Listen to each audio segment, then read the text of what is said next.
Sir Damon's Armor by Nathan Goodrow.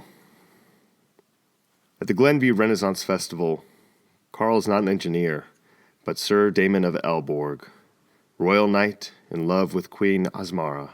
Twice a day, he gets to compete for her heart in front of an audience of dozens. His secret lover stands on stage and professes her love for him, describing their secret time in veiled language, safe for all ages in the hot metal bleachers. But she also affirms a duty to the king and his kingdom. Still, is not love worth breaking all manners of peace?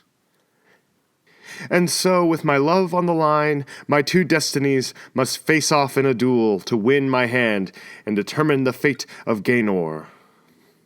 She exits stage left and runs down to Sir Damon and his noble steed. My love, Sir Damon of Elborg, tell me you will be safe. If anything were to happen to you, I don't know how I would go on. He grabs her and pulls her close. They almost kiss. Oh, love, the only danger I face is another day of not loving you completely. She runs back off through the set to stage right and sees her king putting his helmet on. My lord, she says, taking a knee, I ask that you reconsider. If anything were to happen to either one of you, I shan't forgive myself. Do not fear, King Traeger says. I shall be quick. Your heart is mine, and mine alone. He dons his helmet and straddles his horse.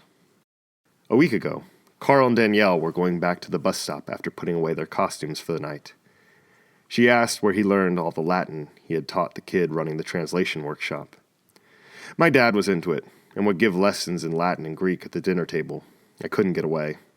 She laughed and put a hand on his arm to tell him how sweet she thought it was to help that lost boy. He hasn't stopped thinking about that hand in a week and a half.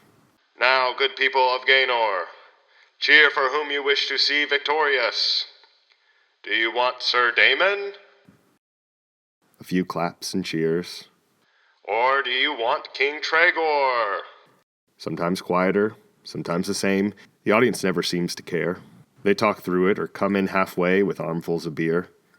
Children drown out the emotional climax with the sound of wooden swords hitting the metal seating. Destiny will have to decide. The two riders kick their horses and launch forward.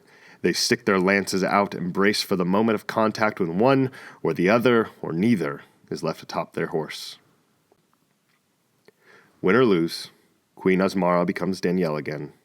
She gets off 3 stops ahead of him, and he counts the minutes until he puts his costume back on.